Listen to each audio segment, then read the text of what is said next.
Minimalists. Hello, simpletons. What's up, y'all? Welcome to the Minimalist Podcast, where we discuss what it means to live a meaningful life with less. My name is Joshua Fields Milburn. And I'm Ryan Nicodemus, and together we are the Minimalists. Well, these are trying times, Ryan. Yeah. And the stock market is in a free fall at the time of this recording. Yeah. We're going to talk about the economy today. We're going to talk about what it means to live in trying economic times. A lot of us are living paycheck to paycheck. A lot of us can't scrounge enough money for an emergency. We don't have emergency funds. We're not saving for retirement. We are in times that are really challenging financially, and we're going to talk about what that means, and who better to talk about that with than our good friend TK Coleman, Our economist expert, our MVP. So TK, you're with FEE, the Foundation for Economic Education. You're director over there. Yes, sir. And so you understand a lot about economics, and so I wanted to talk today. Try to live up to that billing. Well, we really have some questions from our audience. This is a listener-driven show, so I thought maybe we'd just dive right into some of these questions. Our first one is from Jim in Flossmoor, Illinois. I'm interested in maximizing my standard of living, my wealth, and quality of life while minimizing the costs associated with living. So I want to make sure I have the maximum amount of wealth and quality of life and standard of living as possible while minimizing the cost of living. Is minimalism a good strategy for this? It sounds to me like what Jim is asking here is quite often we actually conflate wealth with well-being, and we conflate net worth with self-worth, and these are two separate things. It doesn't mean you have to be against money to be for well-being, but when we just put money first, or we think it's the only part of the equation, then I think we run into trouble. And we notice this on a broader scale too with the economy at large. We have when we are focused only on the stock market, for example, maybe the stock market isn't the best measurement for well-being necessarily. Yeah, I agree. Let's talk to Jim about this. So how does minimalism help his well-being? How does it help his and part of our income and part of our net worth? I would argue that up to a certain extent does help our well-being. And I think with minimalism, like the first thing I thought of was how I have taken this philosophy of mindfulness, of living deliberately, of whatever you want to call it, whatever ism you want to put behind it. Mariah and I, we are debt-free. And I'm not saying that you have to be debt-free to be a minimalist, but that is what Mariah and I have strived for. And simplicity and being deliberate has gotten us there. And I'll tell you that this, with the coronavirus, yeah, like Josh and I, we've got SEP IRAs. I've got money in Betterment with index funds. I even have some individual stocks that I've played around with Tesla. I don't even want to go into the amount of money that I've lost over the last month or maybe just 2 weeks even. It's been an appreciable amount. I'm talking like it's just a lot. So I can look in the mirror though, and I can say, because I'm debt free, I don't have to sit here and worry about going out and making as much money as I can to make all these debt payments. I can truly look at it, and I am privileged enough. I want to be very clear that I recognize how fortunate and how privileged I am to look in the mirror and say, it's just money. And I think that is where this, what was his name? Jim. I think this is where Jim is trying to get. He's trying to get to a point where money is not a stressor for him. It sounds like maybe it's stressing him out right now. And sometimes when we feel that stress, we start to put money first, and we start to make that, our number one problem. But if we, like Josh said, if we make that our number one problem, well, now we're just introducing a lot more problems. I'm not a millionaire. I know some though, and they tend to stress out more about money than most people I know who live paycheck to paycheck. And so the amount of money that you make doesn't necessarily mean you're going to stress more or less about money. Is that fair, TK? Yeah, 100%. 100%. And it sounds like Jim is looking for some advice on, hey, what can I do in order to minimalize the right things and also, optimize my life? I think the first thing I would say is your financial plan ought to be an extension of your life mission. In the same way that your fitness plan should be an extension of your health mission. So let's say you go to the gym and you hire a fitness trainer, and I'm in the role of the fitness trainer. I'm not going to start by saying, I want you to, do so many laps around the track, or I want you to spend so much time on the treadmill. I should start with, why are you here? What do you want? And your goal, maybe I want to prepare for a marathon. It may be, man, I got a wedding in 2 weeks and I just want to fit into this tux real nicely. And the particular mission that you have will dictate what it is I'm going to tell you you need to do, coupled with some understanding of the sacrifices that you're willing to make. And so I think it's very important when you're thinking about how should I manage my finances, that you don't follow cookie cutter advice like save this much, invest this much, because that's all going to be based on what your mission is. And sometimes, and I'm not accusing you of this, Jim, but sometimes the desire for a lot of money can actually be a way of being lazy. Because if I can just say, I want $1 million, that means I don't have to think critically about my desired lifestyle, and I don't have to quantify my dreams in economic terms. I can just use $1 million as a proxy for enough money to do whatever I want, and now I don't have to think about what I want to do. Now I can just sit on my couch and pay people to do everything for me. I love where you started with the health plan. That's the question that Jim needs to ask himself. Where is he trying to get with his financial situation? If he's trying to have, a Bill Gates house and a private jet and all that, okay, I would argue that you don't need that to live a meaningful life, but maybe that's what it takes for Jim. Then great, outline what that money is going to get you, because TK, I fell in that trap, dude. When I was in the corporate world, I used to tell myself, one day I'll just have $1 million. I'm just going to work towards having $1 million in the bank account. And when I have $1 million in the bank account, I'll be able to work when I want. I'll be able to go on vacations. I'll be able to buy a new car when I want. I'll be able to, afford a nice house. But here's the thing is what I've realized over the last, 10, 15 years, I can do all those things. And I don't need $1 million to do those things. I am also not a millionaire. And it's interesting how I pretty much travel when I want. I work when I want. I can do all these things, but I don't have anywhere near $1 million. Here's the biggest fallacy with that as well, because I had the very similar goal, this arbitrary goal. And the thing was, once I got $1 million, or if it was the promotion that I want, once I become the senior vice president, or once I become COO, then and only then will I give myself permission to be happy, as opposed to we say the pursuit of happiness, but what about the happiness of pursuit? And quite often we put ourselves through all this misery and discontent because we think immediately I'm going to be able to give myself permission to be happy when I make that $1 million, or I get the promotion, or I finish writing the book, or whatever it might be, as opposed to enjoying that. It's become cliche to say enjoy the journey, but cliches are cliche for a reason. Platitudes are platitudinal for a reason, is because we realize at some deep fundamental level that I can be happy right now. And in fact, I'm going to be much happier because as I pursue finishing the book or getting the money or whatever it might be,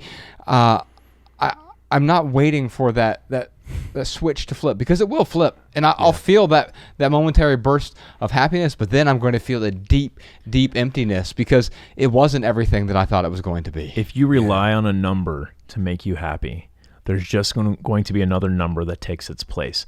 Now, I want to differentiate between like having a number as in, oh, I need $1 million to be happy, and not really know why. However, let's say you're saving up for, I don't know, you need an operation, and you're like, if I can get this $12,000 saved up, I can finally get this operation that's going to increase the quality of my life. Well, but that's the end game, is getting the operation, so you can again, go on the pursuit of happiness, or enjoy that pursuit of happiness. But even in that scenario, the end game isn't happiness. It is being able to move forward and still pursue happiness. So again, if you're looking at a number and saying, well, that number is what is going to make it's 1 million Twitter followers, which I haven't got there yet, but maybe that is happiness, Josh. Maybe it is 1 million Twitter followers. Well, yeah, this correlates with Josh's earlier point. Like, you've got to think about wealth in a holistic way. So, for instance, if you prioritize money over meaning too much, let's say you get a job offer that's on the table, and job A doesn't really pay you that much, but enough to kind of survive if you make some sacrifices. Job B pays you a lot more. Maybe I can optimize my life. But what if job A allows you to work in a company culture that really enriches your soul? What if it allows you to work around people that are really creative and that inspire you and help bring out the best in you, right? And if you're prioritizing money too much, well, then you can make the money decision, but then that will also be your ceiling. That will also leave you stressed out all the time. It'll compromise your creativity. Whereas you can take the meaning path, and that'll make you a better human being. And you might be able to create more options for yourself over the next, 3 to 5 years. So prioritize meaning over money, and don't follow any financial plan until you have first thought critically about what the good life means to you. Because maybe you can live in Kentucky, or maybe you got to live in New York. 2 different financial plans for those people. 100%. Yeah, especially living in LA. It's like, no, I can't afford a nice house in Los Angeles, but I'm okay with that. I mean, I can still, afford to live in a very comfortable situation. But it made me think too, TK, hey, if you want to make a quick $40,000, go to Thailand. Put yourself on a kidney transplant list. They'll buy your kidney for $40,000. But what are you giving up? Man, what are you giving up for $40,000? I mean, I can't. I saw this article where this dude, he sold his kidney, and he ended up buying like an iPhone and a car with it or something. I'm like, that's Let's not do that, people. Yeah, no. Obviously, I'm joking. Do not do that. Yeah. Book recommendation? Yeah. Michael Ellsberg, The Last Safe Investment. Very great book for thinking about asset accumulation that goes beyond, the traditional financial markets, how to cultivate your own potential, how to realize the wealth within. And no, not in some metaphysical kind of way, but in a very pragmatic, skills-based way. Sean, can you put a link to that book in the show notes? Also, Jim, I'm going to send you a copy of our book, our book, Essential. It's an essay collection with 12 different areas of intentional living. One of those is getting your finances straight, because if you are in debt, it's really difficult to pursue freedom if you are tethered to something, right? Just by definition, if you're tethered to something, you're not going to be free. If debt is a giant anchor in your life, or an anchor at all, I would argue that any debt is bad debt. There's no such thing as good debt. There's an entire finances chapter in our book, Essential, 12 different areas of intentional living. If you like our podcast, you'll really like the audiobook version of Essential. It's over 6 hours long. Or if you want the book or the ebook version, we'll be happy to send those to you as well, Jim. Our next question is from Holly in Quincy, Illinois. I've been doing a lot of research on personal money management and saving for retirement, including checking out all the great resources you have on your website. I work full-time for a church and do a little bit of substitute teaching as well, and I have a gross income of about $31,000.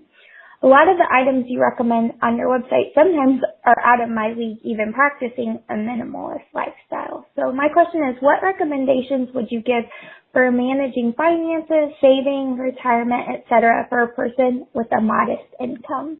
So, Holly, first off, brava to you for asking important questions here, because what you're really asking about is, how do I take the limited resources I have and use them to the best of my ability?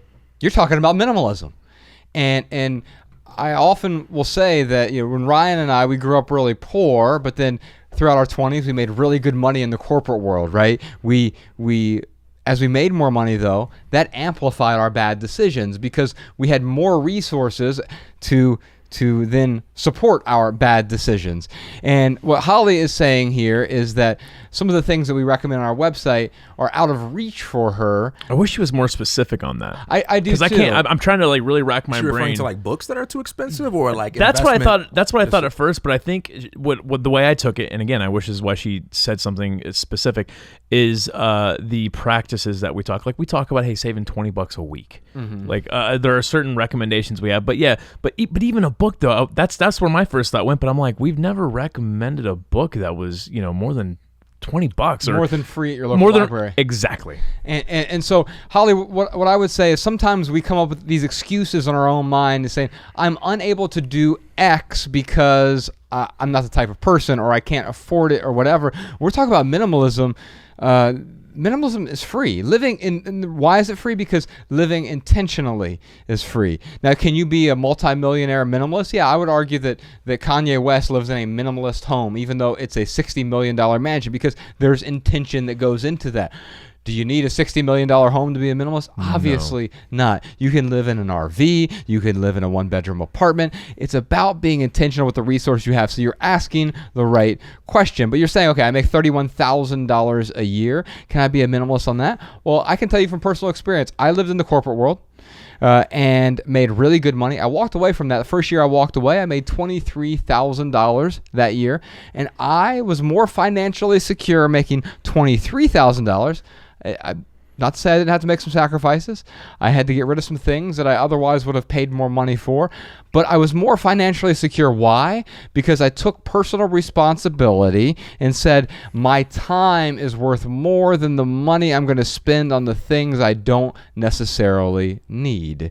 And so whether you make $31,000 a year, or $310,000 a year, or $31 million a year, we can all benefit from being more intentional, being more deliberate with the resources that we have. Yeah. Take a cue from all of the negative things in your life. It's not the dramatic stuff that kills you. It's the little things that compound over time. And that same principle also applies to wealth creation. There's a verse in the Bible that says, despise not the day of small beginnings. I think the reason we fail to make progress isn't because we lack financial resources or social connections, but we lack the faith to believe in the power of small actions, small actions that can compound over time and produce a dramatic impact. So if you're ever in a position where it seems like getting started is not feasible for you, it's probably because your starting point is too big. So if someone that you deeply love and respect says, save $20 a week, and you, for whatever reason, can't afford to set aside $20 a week, don't stop there. Don't use that as an excuse to not save at all because you can't afford to do the $20 a week. Bring that starting point down. Yeah. Customize for yourself. Think for yourself and say, all right, the underlying principle here is the habit of saving. So what I'm going to do is I'm going to bring that number down to $5 a week. Even if it's only $2 a week, it's about the signal that you're sending to the universe. It's about the mindset that you're cultivating. And the habit you're cultivating as well. Yeah. Absolutely. The principles of investing $1 million are the same as investing $1. The risks are higher, but it still takes the same mindset to create the wealth. So even if you got to bring that number down to $1, don't be afraid to start small. The second thing, just in case you are talking about information, like not being able to afford books, whatever it may be, here's a little trick that works in this day and age that I didn't have the luxury of doing 20 years ago. Find the author's name for any book or any resource that maybe you can't afford to buy, and just go to YouTube and pull up a whole bunch of podcast episodes and talks where they're riffing on that book, and you'll get the essence of most of their philosophy from those sources. Take advantage of what you can and don't use what you can't do as an excuse for not getting started. Dude, those are two great points. The thing I would add here with Holly is like, it sounds to me, and if I'm wrong, Holly, you tweet me and tell me I'm dead wrong, but it sounds to me like Holly doesn't have a budget. And it might be because she feels like, and I've had many mentees who say, I say, get a budget. And they're like, well, I don't need a budget, Ryan, to know how poor I am. That is the worst attitude that you can have, because if you don't know how poor you are, well, then you're never going to pull out of it. Yeah. So Holly, I highly recommend you come up with a budget. Go to is it everydollar.com? Yeah. So you go to everydollar.com, you get the app Every$, and there are other budgeting tools out there. Pick your favorite one. Personally, me and Mariah use $Every$. We use the free version. There is a pro version that makes it a little easier to manage like things that come into your bank account. You can kind of sort them. If you get the free version, you have to manually input everything. I like manually inputting everything because it forces me to use the app and it forces me to stay close to it. But what'll happen, Holly, is that you'll be able to look at where all your money is going. That's the first step to being more deliberate, figuring out where every single dollar is going. $1, and then once you are using that app, now you are starting to feel the pain. Like right now, with Mariah and I, with our budget, anytime that we are getting ready to go over on a certain item, or we're getting close to going over, there's a pain that we feel before I even think about going out and we're going to go see the movies. And it's like, well, we only got like $60 left on our entertainment budget. You have to make some decisions. Yeah. And there's a week left, and man, that movie for me and Mariah is going to cost $40, because in LA it costs $20 to go see a movie. It's like, man, that's going to be, 66% of what we have left. Like, it forces you to make tough decisions. It forces you to change your state. And Holly, that's what you got to do. You have to find ways to change your state. Are you going to be able to save, that $1,000 emergency fund that Dave Ramsey talks about in Total Money Makeover? No, you're not going to be able to save that right away. But like TK said, you can start saving towards that. I had this dude email me from Belfast, D. I talk about him a lot, and I always bring him up because he is a fighter. Like, he is just someone who, he does not give up, and I've never, he's just a perfect example of someone who doesn't give up. The dude, he is literally a fighter. He's a boxer, and he goes out of his way to be this almost a starving artist, because he coaches and he also boxes. Like, he's kind of the dude that goes into the ring and they beat the crap out of him, like when they need someone to beat the crap out of, but he loves it. He loves to fight. But the guy is like, he's really not financially super secure. But he even emailed me. He's like, Ryan, he's like, man, what there's a certain podcast episode or something where he was like, you challenged someone like me to save $1,000, and he was like, I saved it so much faster than when I thought I would be able to. But just having the attitude of, you know what, I am gonna go ahead and do this. I'm gonna challenge myself to save $1,000. He was able to do it pretty quickly, and the financial security that he has from that, just being able to afford, an emergency expense that costs up to $1,000, that actually has taken a lot of stress off of his life. He's still fighting. He's not a millionaire. It's not like he's pulled himself out of everything, but it's these little things that he's able to do to just relieve some of that financial stress. And Holly, you can do the same exact things. Two things here, because you bring up the $1,000 and TK brings up these principles. They work whether you have $1 or $1 million. And so we'd be remiss if we didn't bring up some principles here. We ourselves are big fans of Dave Ramsey. We've been on his show. We've had his entire team on our show. In fact, I was just texting with Anthony O'Neill and Chris Hogan just yesterday about some stuff. And we're going to send you a copy of the Total Money Makeover. It's one of the few books I buy by the case. But I want to just, for the folks who are listening here, we'll go over the 7 baby steps really quickly, because I've got them here in front of me. And the first one is what Ryan talked about here. And I'm interested, TK, if these principles, if you feel like they're malleable enough they would apply to just about anyone. I think so, but of course some additional input would be nice. Baby step number 1. So in his book, The Total Money Makeover, he outlines the details behind these baby steps. Number 1 is save $1,000 for your starter emergency fund and build a budget. So you talked about budgeting, everydollar.com. That, by the way, is Dave Ramsey's app, not an ad. We don't get paid by them to talk to you about it. It's just what Ryan uses, and it is something that lots, thousands, if not hundreds of thousands. Yeah, before that I was using a from. spreadsheet, and it was miserable. Right, right. And so save $1,000. That's your first step. You can't move on to the next step, which is the next principle, until you've saved $1,000 so you have an emergency fund. Why is Ryan illustrated why emergency fund is important? It's a peace of mind. If your car breaks down, if you have some sort of home emergency, a medical emergency, you have the peace of mind that I have $1,000 in a separate bank account, savings account that I can't touch, and you know that it's going to be there for you. Oh my God, dude. For real emergencies. Dude, I'm thinking about when I was 16 years old and my car would start making a funny noise. I got instant anxiety of like, oh no, those might be the CB boots, and those are going to cost me $350. I don't have $350. Where like, if I had that $1,000 emergency fund, I would not be as stressed out about it. Yep. It wouldn't be as devastating. But it might take me 5 years to do it. Okay. Yep. However long it takes, just do it, because the momentum you build towards doing the right thing will actually make you more intelligent at recognizing opportunities to do the right thing even more effectively. And by the way, if you're making $31,000 a year, and you might have to cut some stuff out for a while. You might have to. You're not going out to restaurants for a while right now, and that's okay. You need to get this emergency fund first, because it's going to give you a solid foundation. You're going to get out of quicksand. Right now you feel like you're in quicksand because you don't even have an emergency fund, most likely. Baby step number 2 is pay off all debt except your house, which I don't know whether or not you own a house, but if you're renting, that's fine too, Holly. But step 2 is pay off all debt except the house, using what Dave Ramsey calls the debt snowball, right? Yeah. And so that's lining up all your debts, smallest to largest.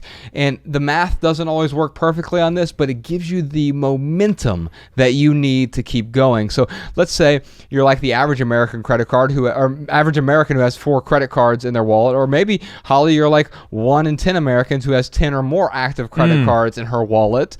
And you would take all 10 credit cards, whichever one has the smallest balance. You pay that off first. I don't care if it's $35. And by the way, you put your medical bills in there, your student loans, everything else. You tackle that debt. Now you make the minimum payments on everything else. So if you have 12 debts, you make minimum payments on all of them. You pay off the smallest one first. Gives you that momentum, and you move on to the next smallest one.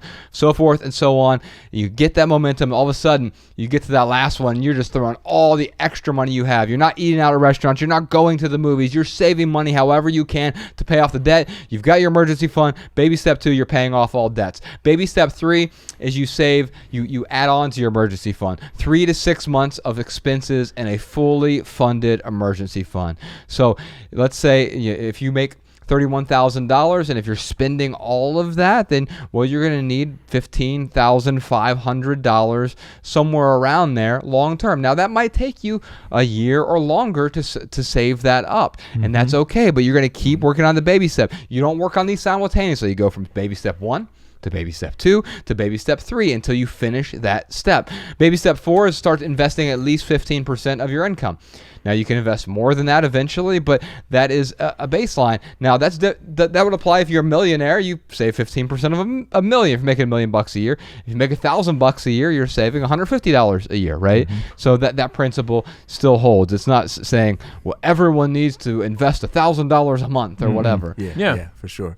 So finding 15% and investing it. I highly recommend index funds. So a place like Vanguard with really low fees.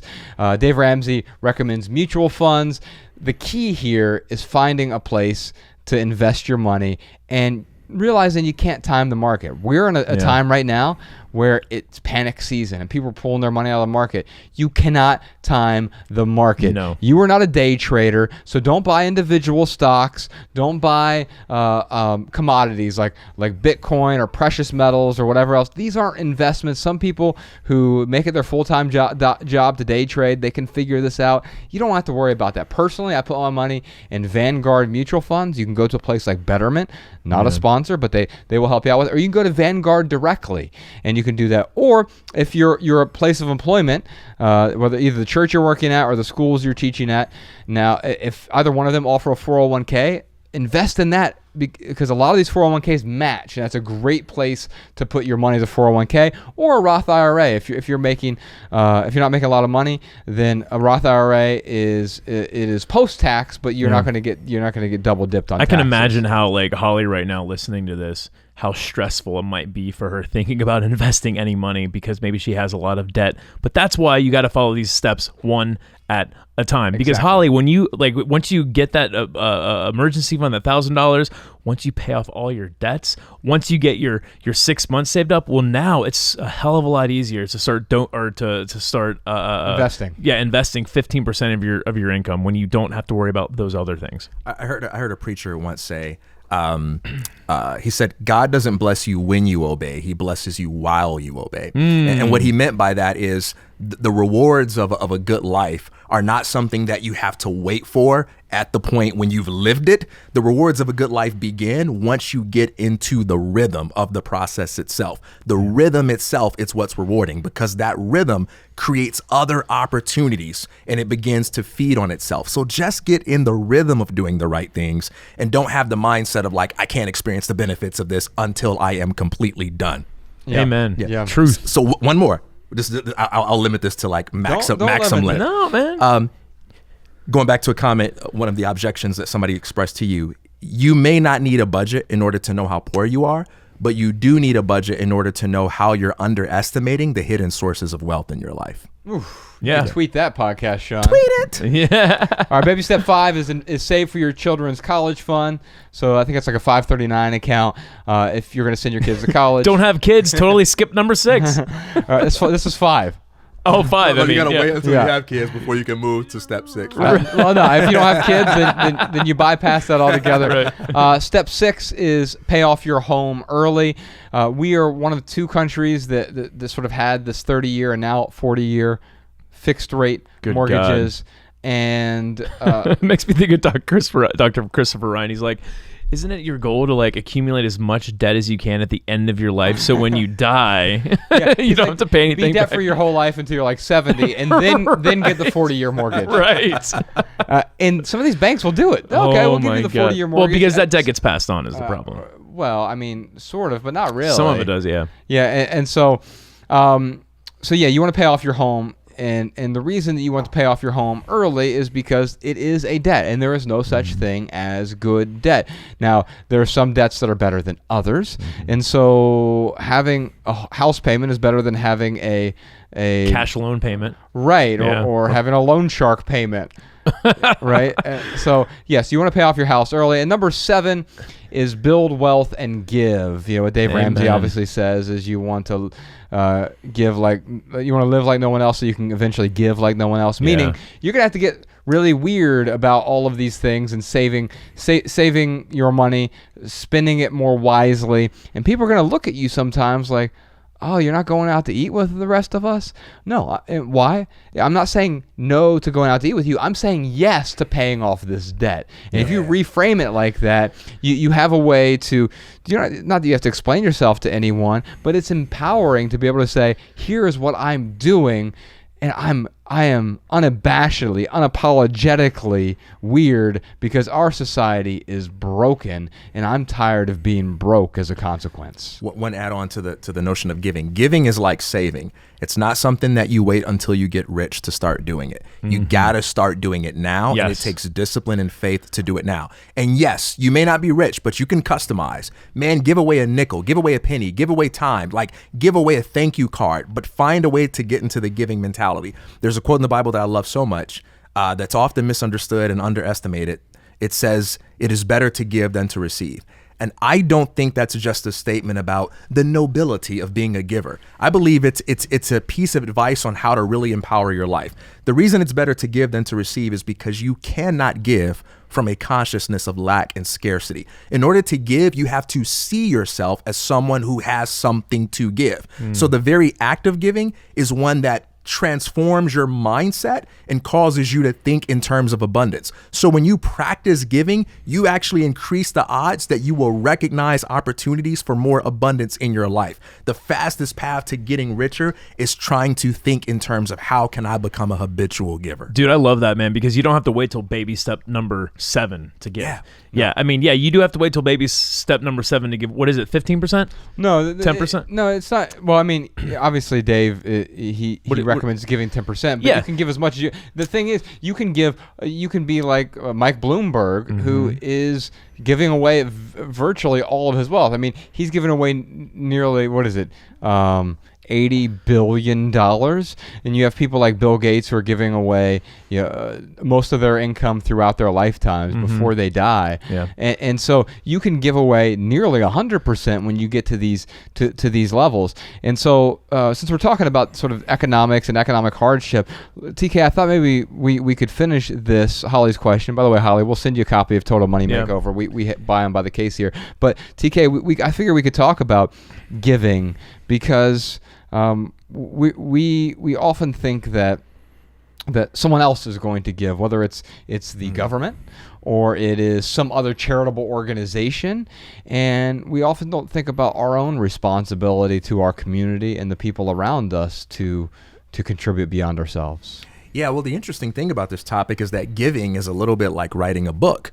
Everybody dreams of doing it one day. Most of us just take that dream to the grave because we're not able to overcome the resistance that's involved in the process. But most people say things like, man, it would be really nice to have a financial windfall, because we all have an idea in our minds of who we could help if we won the lotto. But we have this disempowering assumption that makes us think, well, I'm never in a position to give until or unless I have a whole bunch of money. But the entrepreneurial mindset is the one that thinks in reverse. I'm never in a position to have money unless I learn how to become a masterful giver, right? Like, what does it mean to create wealth other than to create value in exchange for the wealth that I seek? You're aggressively solving other people's problems. You're aggressively solving, and it takes a giver's mentality, because it doesn't take the mentality of saying, I'm just gonna think about what makes me happy and my fulfillment, and I'm going to ignore everybody else. No, if you want to create wealth, you got to say, man,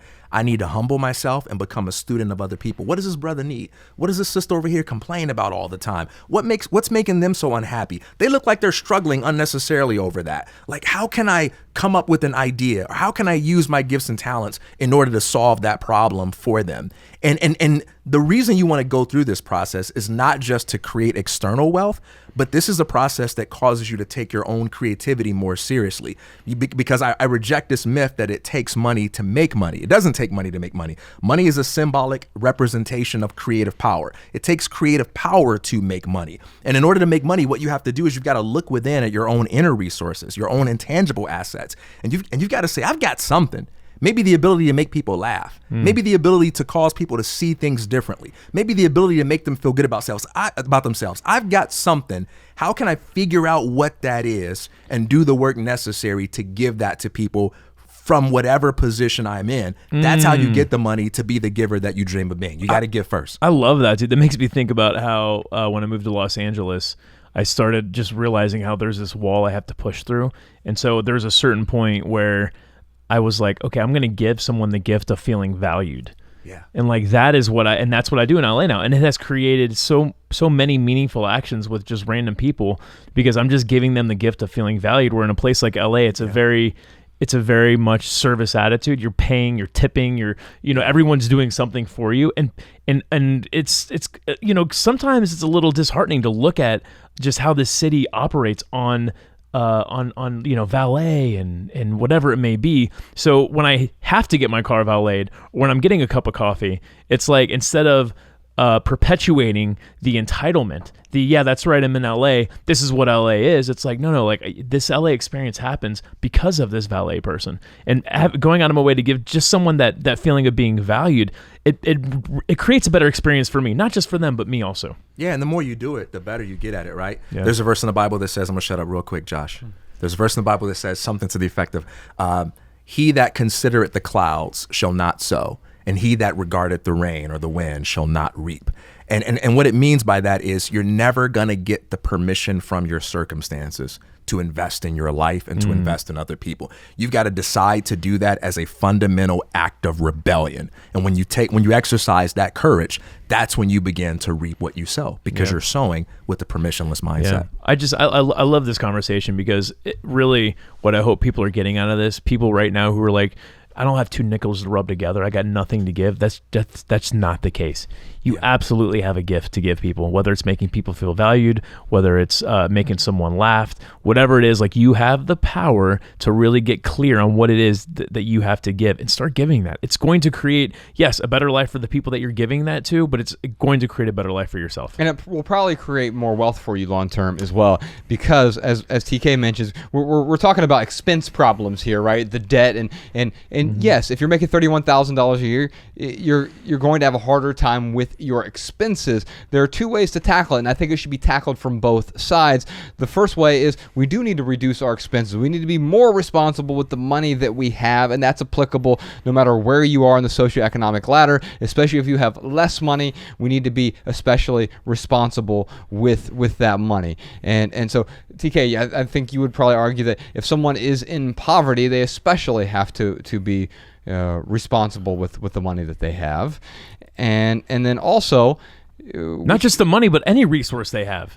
Right, but then also we can make more resources. They are not, the pie is not limited, right? And so Holly, at making $31,000 a year, it doesn't mean that that's what you're going to make forever. If you're able to aggressively help people solve problems, you're going to have the opportunity to make more money. Is that accurate? That's absolutely right. One of my favorite pieces of advice ever received comes from a real estate investment guru, Peter Daniels, who said, over the course of your lifetime, read 1,000 biographies, because in doing so, you will build a vast vocabulary of overcoming incredible odds.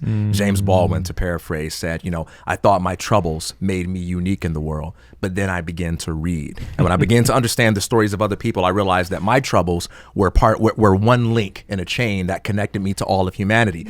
You've got to study the lives of other people, because if you don't, the devil will trick you into thinking that you are the first person in history to ever struggle with that particular problem. And the reality is there are people that have come before you, and there are people who will do it after you, who went from a state of no money to having a lot of money because they were willing to exercise the faith necessary to take their creative power seriously before the rest of the world did. Now, is it Holly's responsibility to increase her income, or is it someone else's responsibility to increase her income? So first and foremost, it's Holly's responsibility, just like it is each of our responsibilities, to feed her spirit, to feed her mind the kind of information that is going to sell her on the notion of her personal power. You've got to believe that you have the permission and the power to be the predominant creative force in your own life. If you don't believe that, you got to start working on that belief system, because that belief system is not going to make you a winner in your own life. It's self-defeating. So yeah, it starts with that success mindset. And you know, the responsibility thing is interesting. I heard Wayne Dyer once say, responsibility does not equal blame. It means the power to respond with ability. So when I say, Holly, it's your responsibility to create wealth in your life, that doesn't mean, Holly, it's your fault that you're in this financial situation, or Holly, you're a bad person for not having the money that you want. It's a way of saying, Holly, understand that you have the power, no matter where you are in life, to respond to your particular unique situation with ability. You may have some things to learn. You may have to exercise some patience, but you can do it, because there are people who are worse off who have gone before you and done it. I know there are people out there who, like, they'll read something or they'll listen to something Josh and I do, and they're like, oh, but Josh and I, they just don't understand. Well, maybe we don't understand, but there are people out there who do understand, and find those people and learn from their understanding of your situation. But there is, I think, somewhat in the zeitgeist these days, there's a bit of a defeatist attitude and say, well, yes, that person could do it, but I can't. Why has that permeated our sort of knowledge? Yeah, I get that. I'm not unsympathetic towards that. It's easy. It's easy to give up, I think. Yeah, and when the heroes being held up as examples are unlike you, it can make it a little more difficult to believe in these possibilities for yourself. This is why I believe the power of story is so important. This is why I value the advice about reading 1,000 biographies or exposing yourself to stories, because we don't learn through abstract advice. You got to do better. You should save more. We learn from the stories of people who look like us, who come from the places that we come from. And I do think it's important to have a diverse range of role models, of communicators, of educators. And so, and by the way, that's one thing that we can all give. If you feel like you got nothing to give your mentorship to someone who looks like you, who may not have experienced a little bit of joy in life that you've experienced. But I think that's part of the problem. But here's what I would say in response to anyone that feels like that. I get it. Maybe you're right. Maybe you are the only person who understands you. But my question to you is this: what's that belief going to do for you? You can stop there and be right, or you can alter that belief and you can get what you want, right? What do you want to do? Do you want to be right, or do you want to get what you want? Do you want to be right in your suffering, or do you want to step into the power that can create you a life that transcends that suffering? Here's the other thing that I would say. The more unique your problems are, the more unique your testimony will be, right? So if you are the first person to experience whatever kind of suffering you're going through, that means when you figure this out and overcome it, you are going to have a unique story to tell that nobody has ever told before. I love if you're that the only one with that problem, you're going to be the only one with that testimony. And man, please don't rob the world of that. There's going to be great wealth in that testimony because you just proved it. No one else has had that problem. No one else has solved it. You're about to make history. Yeah. Just don't give up. I love that perspective. It is. It's like you can look at it from that perspective, or you can look at it and be like, oh, poor me. I can't do anything because I have this unique problem. And it's both are true. It is and it isn't, as Andrew Schultz would say. I'm really, really close to being a president of the United States, but I'm black. Ain't nobody ever been in this situation with that problem before. Well, that's why you about to make history, brother. Go and do that. Yeah. Yeah. We got so much more to talk about. We're going to skip the lightning round today, but if you do have questions for us, send us a text message, 937-202-4654. Those text messages go right to Ryan's and my phone. We try to respond to as many people via text as we can, but we also answer some of our favorites during the lightning round on the podcast. But for the sake of time, we're going to skip that because we got a bunch more to talk about. I'm going to try to get to most of these questions, Ryan. What are the wisest investments to make in my early 20s to retire by my early 30s? So we can talk about some of the FIRE community wisdom there. Also, how do I determine at what point financially it makes sense to get rid of the car I owe money on? So car debt, such a big question. So many people want to know about. Another question, how do we appropriately help the homeless that are struggling to get back on their feet? Probably the most difficult question we're going to talk about. Yeah. Does it make economic sense to get rid of my car and rely on public transportation? I'm going to give you an argument for both sides of that. Does it make economic sense to purchase a tiny home? How do I reconcile my desire for charitable giving with a restrictive budget? Does it make economic sense to rent a car like I rent an apartment? And also, why are local governments resistant to allowing the presence of more economical minimalist abodes like tiny houses and RVs? We're going to talk more about regulation, TK Coleman. You knew we'd get back to it, TK. Right. And also, something that just enrages me, Ryan. I have not been enraged like this in a while. This is a New York Times article. He has 17,000 bottles of hand sanitizer. 70,700. Yes, 17,700 bottles of hand sanitizer and nowhere to sell them. Here's the byline. Amazon cracked down on coronavirus price gouging. Now, while the rest of the world searches, some sellers are holding stockpiles of sanitizer and masks. We're going to talk about that. Now, part of me, long story short, serves them right. Those jerks. Well, part of me wants to get into my car with Ryan and podcast Sean and drive to Chattanooga, Tennessee, and put this guy's head on a curb, politically, of course. Politically, yes. Metaphorically. Yes. That's the Alex Jones line. I want to do it politically. So Josh is saying he wants to metaphorically curb stomp this guy. Yeah, I'm not saying literally, but I would love to politically put his teeth on the curb. Oh, my God. We're going to regulate this brother, metaphorically speaking. Yeah. I want you to introduce some regulations, TK Coleman. Oh, my God. And we're going to talk about my rage that I feel towards this guy. We're going to read this article. Yeah. And if you want to hear all that, listen to this week's Maximal episode. Ryan and I, every week, and our guests, we record a much longer, much more personal, much deeper episode. It's called the Maximal episode. It's on the Minimalist private podcast, and it's just $2, but that $2 goes a long way. It pays for Sean and Jordan and Jess and me and Ryan, our studio space and our equipment, and all of our families, because we're 100% advertisement free. We think advertisements suck, and this is the best way for us to fund this podcast, and it's a completely separate endeavor. It's the Minimalist private podcast, which you're able to play in your regular podcast app. So if you have like Overcast or Apple Podcasts or whatever you use, we give you a separate private feed for the Minimalist private podcast, and it's just $2, but that goes a long way to keep this podcast 100% advertisement free. You can find all the details to that, including an additional private podcast episode every week over at theminimalists.com/support. Ryan, what else you got for us this week? We got some voicemail comments and tips from our listeners. Let's check them out. Hey guys, this is Nikki from Mount Pleasant, South Carolina. I just listened to your podcast called Media, and I actually have an app recommendation.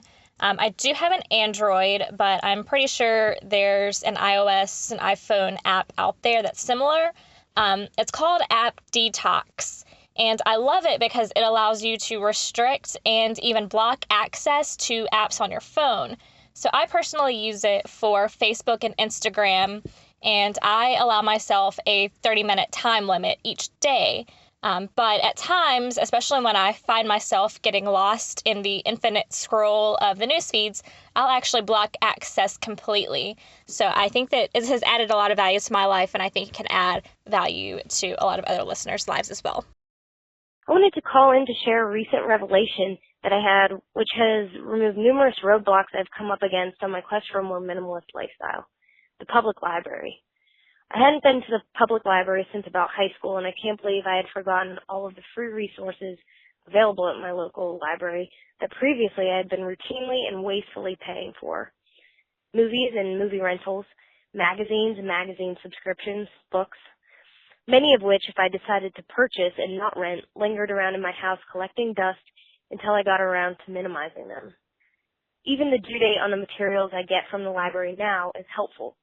It motivates me to complete the book or magazine in a timely manner, allowing me to fit in more information over time, which I enjoy since I tend to mosey through those items if I own them, and my interest often grows cold. I'm saving even by having a quiet, well-lighted location with plenty of space and outlets to do work, something I had actually been paying money for by working in places like Starbucks or Barnes & Noble, where I felt pressured to purchase a coffee or snack in exchange for the work location. I don't have those pressures at the library, which is good for my wallet and my health. In fact, I realized I was actually losing money by not using the library, since the tax dollars that I necessarily pay were going towards the upkeep of the library, which I was not utilizing. I encourage all of those who are looking for a more minimalist lifestyle, but who don't want to sacrifice the luxury of indulging in printed or digital media in a pleasant workspace outside of the home, to rediscover their public library and other free offerings in their community.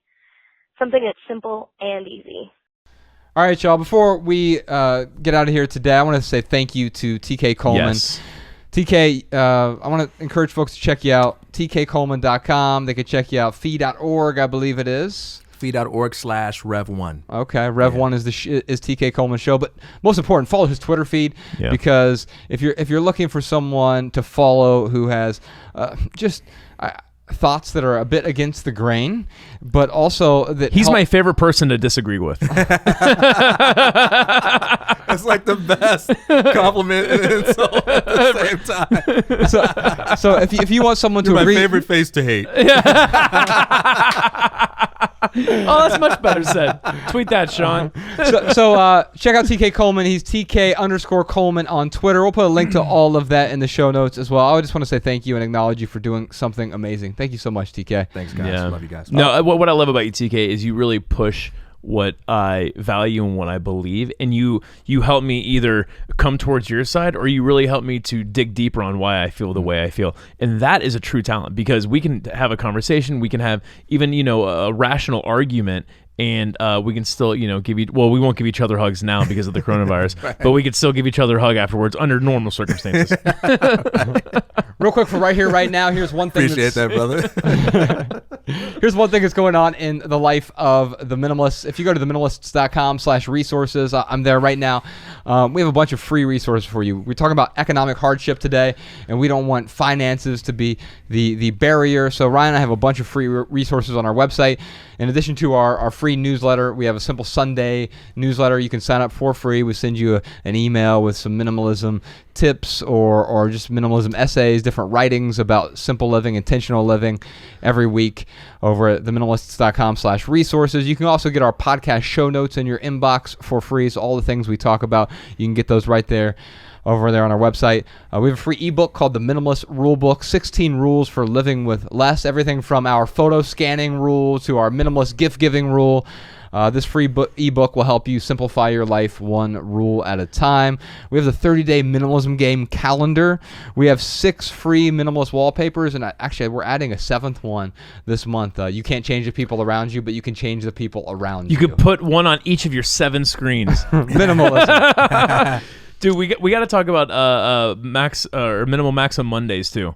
So how do people sign up for that? Yeah, so if you text us, you just text us whatever you want. Hey, put me on your text message list. So every Monday, if you're on our text list, 937-202-4654, you can text us questions there. But also every Monday we send out minimal maxims, just Monday morning minimal maxims, a way to start your week with just a little thought-provoking one-line minimal maxim.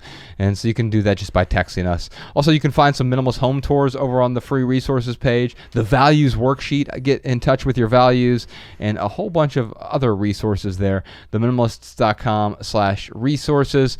And our added value this week. Oh, by the way, you can follow us on social media if you want, at The Minimalists, Twitter, Facebook, Instagram.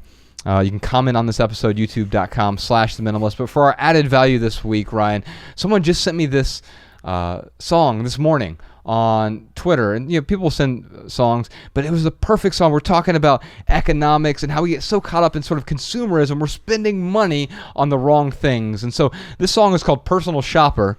It's by a guy named Steven Wilson, and I love the album title. It's a forthcoming album. It's called The Future Bites. And this reminds me a bit of Radiohead. I'll play a bit here at the end of the episode, but I love these first 2 stanzas of the song. Here are the lyrics. Have now, pay in another life. Kickstart the future, accept this loan, fill in the form, you're pre-qualified. Now you are the sum of what you own. Buy now, have a better life. Close out transactions without remorse. Apply for credit, it's your given right. Buy it all, then buy some more. And that seems to be the maxim that we live by, the sort of motto is buy now, don't worry about it now. My future self will take care of it. But today's indiscretions, today's bad decisions are going to be paid for only by your future self.